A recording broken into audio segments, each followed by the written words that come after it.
Hai, Assalamualaikum dan selamat sejahtera. Kami dari Kumpulan 3 akan membuat pembentangan mengenai topik kajian kami iaitu impak teknologi dalam perkembangan adat serta budaya.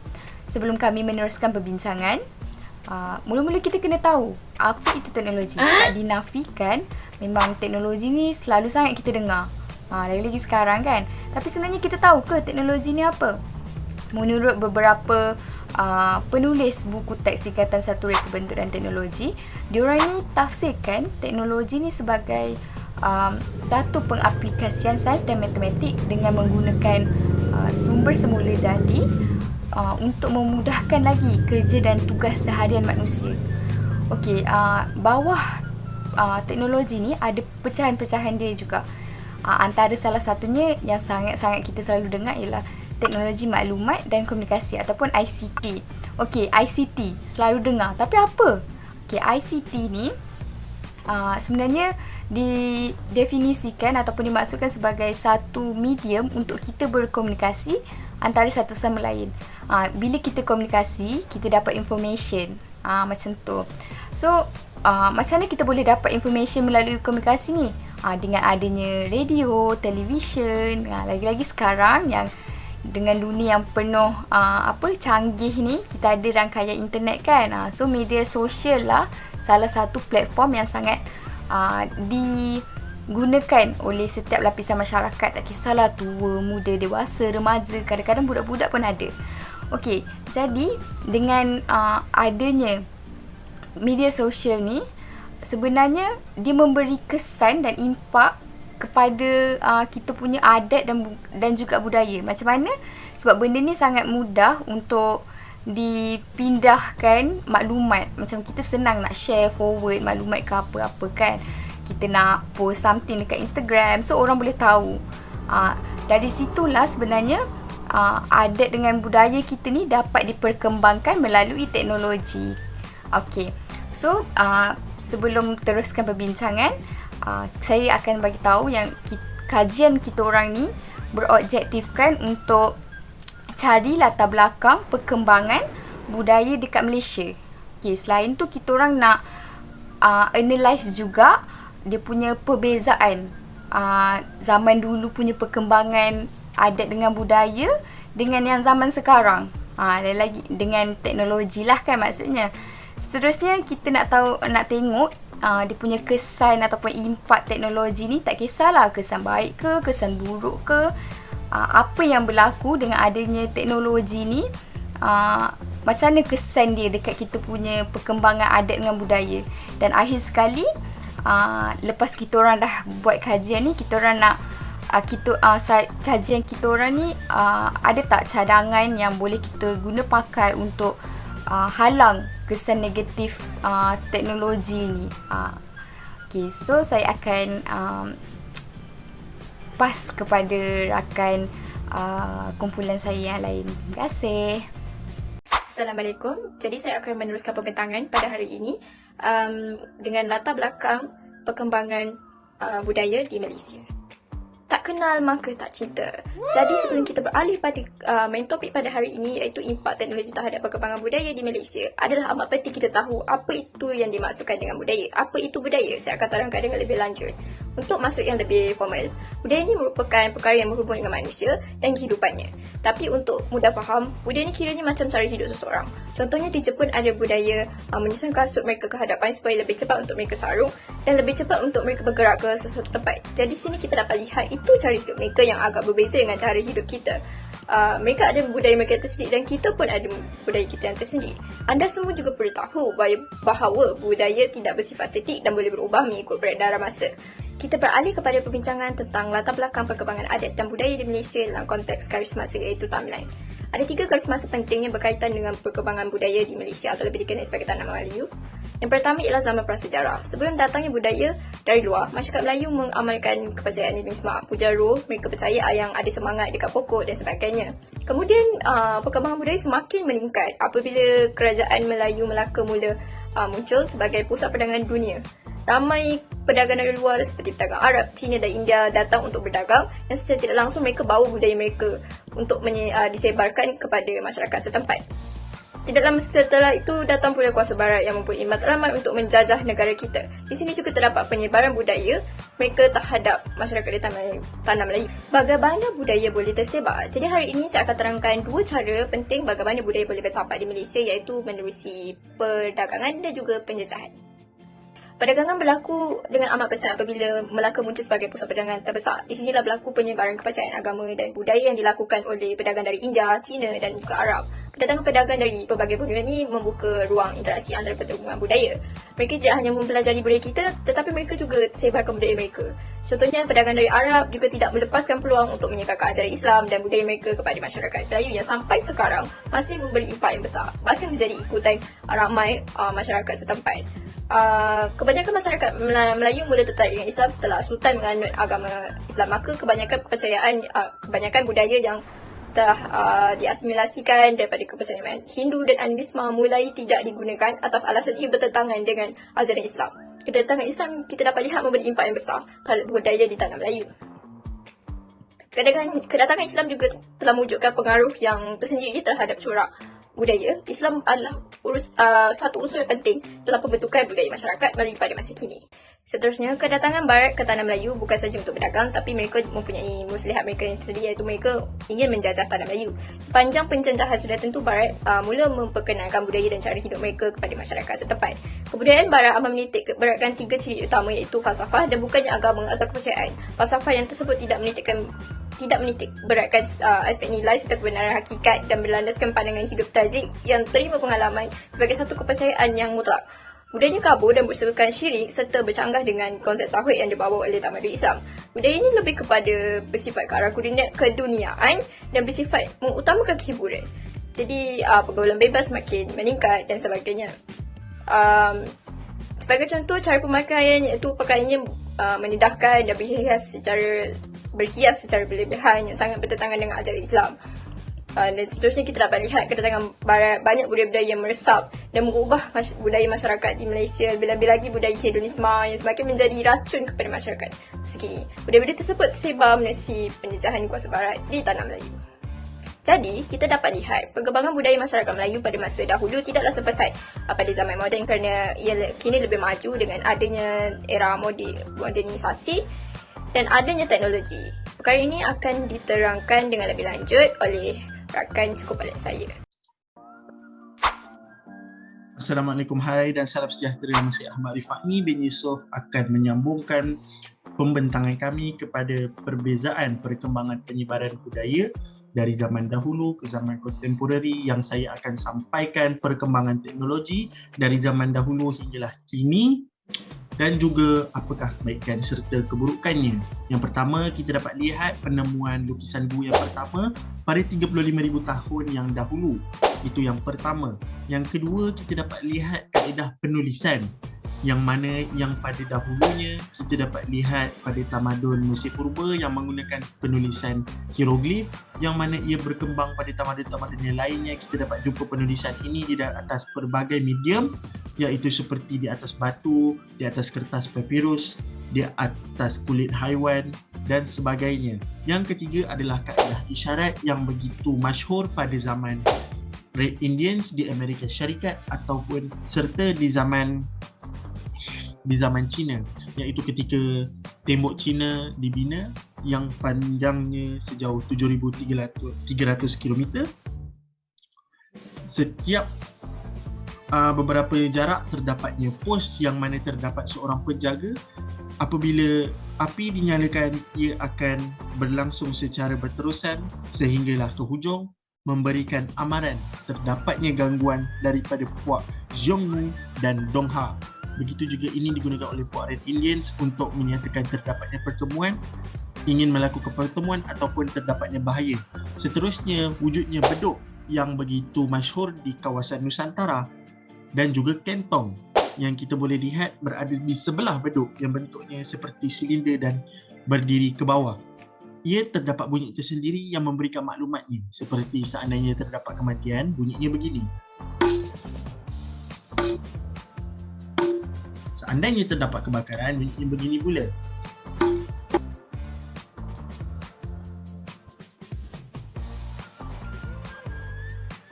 Seandainya bahaya, bunyinya begini.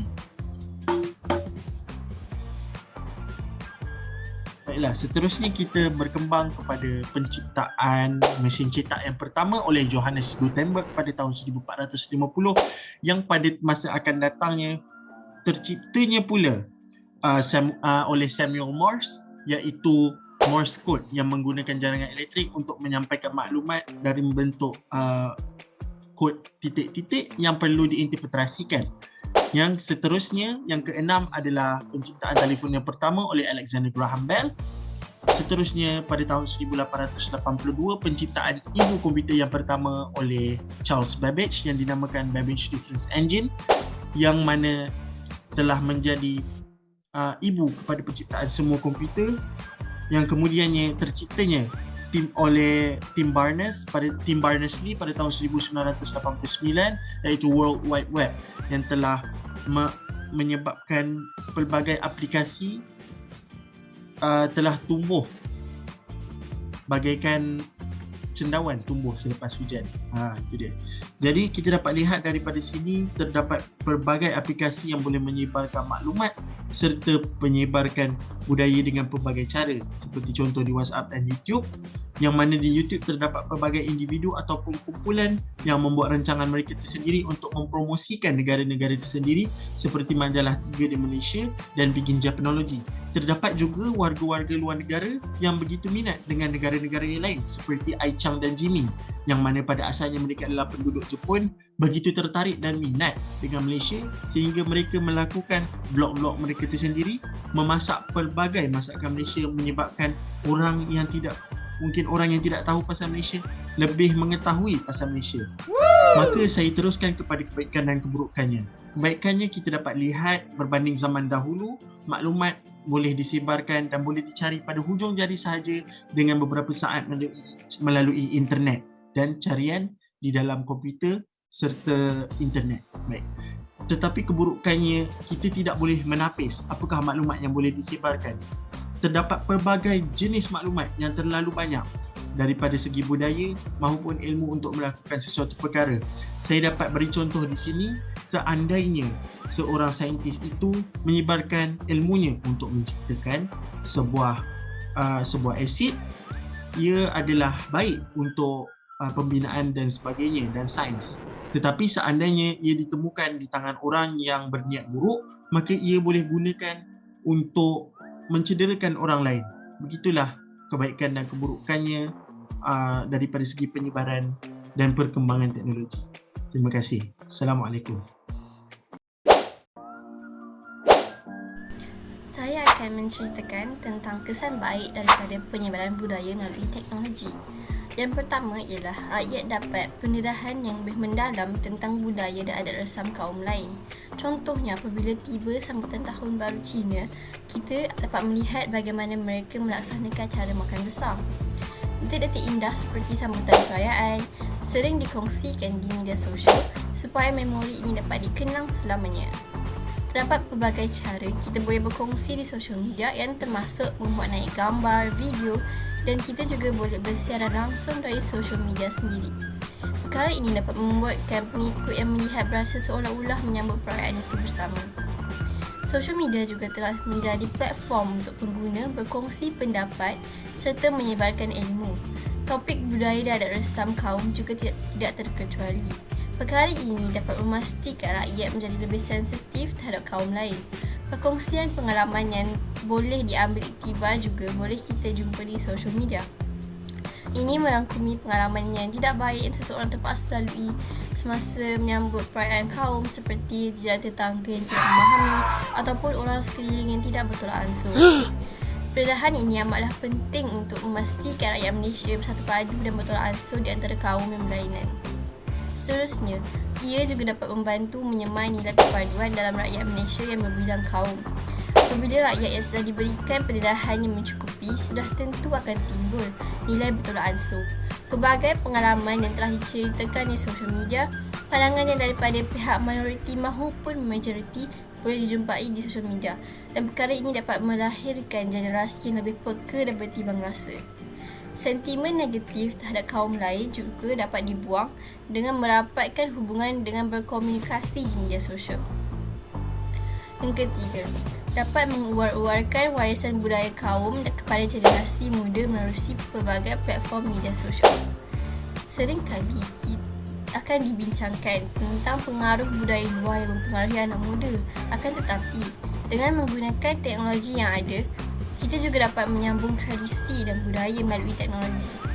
Hal ini kerana teknologi memudahkan penyampaian dan mempunyai pelbagai kaedah penyampaian yang menarik yang dapat menarik minat generasi muda, seperti melalui rakaman, persembahan dan infografik yang kreatif. Tambahan pula, pada 29 Ogos 2021, Harian Metro telah mengeluarkan isu tentang kelas silat atas talian pertama di Malaysia. Medium Zoom telah digunakan untuk kelas tersebut yang sebelum ini dijalankan secara bersemuka. Hal ini kerana pandemik COVID-19. Seramai 1,000 ahli persekutuan seni silat cekak pusaka Ustaz Hanafi Malaysia dari serata dunia telah menghadiri sambutan Mahat Hijrah dan Hari Tenaga Pelajar yang julung kalinya diadakan secara maya hari ini. Ini membuktikan bahawa teknologi dapat membantu anak muda mempelajari budaya dan memudahkan akses terhadap pembelajaran tersebut.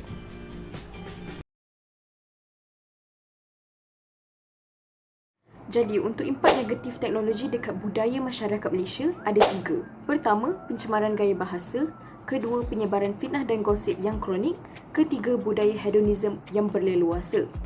Okey, untuk poin pertama iaitu pencemaran gaya bahasa. Okey, perkembangan penggunaan media sosial menyebabkan bahasa Inggeris berkembang secara pesat. Ini disebabkan urusan-urusan di sosial media banyak dikendalikan dalam bahasa Inggeris. Hasilnya, lahirlah sebuah fenomena yang dikenali sebagai bahasa rojak. Bahasa rojak ni ialah campuran antara bahasa Inggeris dan bahasa Melayu. Contoh penggunaan bahasa rojak ni kan, dia seperti penggunaan perkataan just. Cuma, kita selalu dengar perkataan ni. Contoh, just letak je buku tu atas meja tu. Tetapi dengan adanya bahasa rojak ni, generasi akan datang, mereka akan semestinya mengalami kekeliruan. Mereka akan terbiasa dengan penggunaan bahasa yang bercampur dan mengabaikan penggunaan bahasa Melayu yang betul. Okay, poin yang kedua pula ialah penyebaran fitnah dan gosip yang semakin kronik. Okay, perkara ni dah boleh dikatakan jadi budaya dekat social media untuk memfitnah dan menyebarkan gosip. Antara contoh yang saya boleh ingat lah ialah kes Abigail dan Caprice sewaktu mereka ingin menjalankan misi kemanusiaan di Gaza. Insiden yang berlaku tu semua satu perselisihan fahaman yang kecil tetapi telah dibesar-besarkan sebab social media. Pengguna social media semua sibuk mengeluarkan spekulasi, teori masing-masing sehingga kan kelakuan mereka tu telah menjadi fitnah dan dalam Islam ia sesuatu perkara yang berdosa besar. Jadi insiden ni menjadi contoh bahawa budaya mengutuk, memfitnah ni semakin kronik akibat teknologi. Okay, poin yang ketiga pula ialah budaya hedonism yang berleluasa. Okay. Hedonism ni ialah pandangan atau pegangan dalam hidup yang mementingkan keseronokan atau kesenangan hidup. Contohnya, berjudi, melepak, minum arak dan contoh-contoh ni agak ekstrim tetapi dalam realitinya ia berlaku. Dan social media telah memainkan peranan yang besar dalam mendorong tabiat-tabiat tersebut. Contohnya, di Instagram, pengguna selalunya akan memuat naikkan gambar atau konten yang menunjukkan keseronokan dan kemewahan dalam hidup mereka. Bahayanya di sini ialah golongan muda merupakan golongan yang lebih cenderung untuk melaksanakan aktiviti-aktiviti hedonism ni. Sebab mereka merupakan golongan yang terbesar yang menggunakan media sosial. Jadi, langkah-langkah yang efisien perlulah diambil untuk mengatasi masalah-masalah yang berlaku akibat media sosial ini. Cadangan mengatasi impak negatif. Okay, untuk poin pertama iaitu untuk mengatasi masalah pencemaran bahasa, bahasa Melayu haruslah dimartabatkan. Dan di sini, ibu bapa memainkan peranan yang penting kerana mereka mempunyai pengaruh untuk menerapkan kepentingan penggunaan bahasa Melayu yang betul dalam diri seseorang. Ibu bapa boleh melaksanakan perkara ni dengan menyediakan bahan bacaan dalam bahasa Melayu atau menekankan pertuturan bahasa Melayu yang betul tanpa penggunaan bahasa asing seperti bahasa Inggeris atau bahasa Cina dan sebagainya. Yang kedua iaitu mengatasi isu fitnah dan gosip yang semakin kronik. Okay. Untuk mengatasi masalah ini, perlunya ada penguatkuasaan undang-undang. Dan di sini pula, kerajaan memainkan peranan yang besar untuk mengatasi masalah ini. Hal ini kerana masalah yang berkaitan dengan fitnah dan gosip sudah menjadi suatu jenayah. Jadi, tindakan undang-undang haruslah diambil. Kerajaan seharusnya menguatkuasakan undang-undang yang sedia ada atau mewujudkan undang-undang yang baru untuk membendung masalah ini. Dan akhir sekali, untuk mengatasi masalah gaya hidup hedonistik yang keterlaluan, perlunya ada pemantapan iman di dalam golongan muda. Okay. Untuk membanteras gaya hidup hedonistik ni, golongan para pendakwah memainkan peranan yang penting kerana para pendakwah yang melaksanakan dakwah mereka melalui social media seperti TikTok, Facebook atau Twitter, mereka dapat mendidik golongan muda tentang Islam dan dapat menerangkan bahawa agama Islam bukanlah agama yang membebankan atau menyusahkan mereka. Mereka juga dapat memberi kesedaran kepada golongan muda ni untuk lahirnya perasaan takut terhadap Allah Subhanahu Wa Taala, dan seterusnya dapat mengelakkan golongan muda ni dari melaksanakan aktiviti hedonism ni. Baiklah, kesimpulan daripada pembentangan kumpulan kami adalah teknologi dan media massa memainkan peranan yang sangat penting dalam penerapan budaya di abad modernisasi ini. Perkembangan teknologi yang telah mewujudkan jurang perbezaan di antara generasi, cara yang digunakan dahulu bagi mengajar anak muda sudah berubah sedikit sebanyak pada zaman ini. Dunia tanpa sepadan menyebabkan komunikasi, penyebaran ilmu dan pertukaran pendapat menjadi lebih mudah. Terdapat kesan baik maupun yang buruk yang lahir daripada fenomena ini. Anak muda dapat mengenal dan mempelajari warisan budaya melalui sosial media dan laman sesawang berkaitan dengan mudah dan pantas. Kemudahan ini perlulah dimanfaatkan dan bagi memastikan generasi yang akan datang adalah generasi yang kaya dengan adab dan budaya. Sudah jelas lagi nyata bahawa teknologi memberikan impak yang sangat besar dalam memastikan perkembangan adat serta budaya di Malaysia dapat dijalankan dengan lancar serta mudah. Sekian pembentangan daripada kumpulan kami. Terima kasih.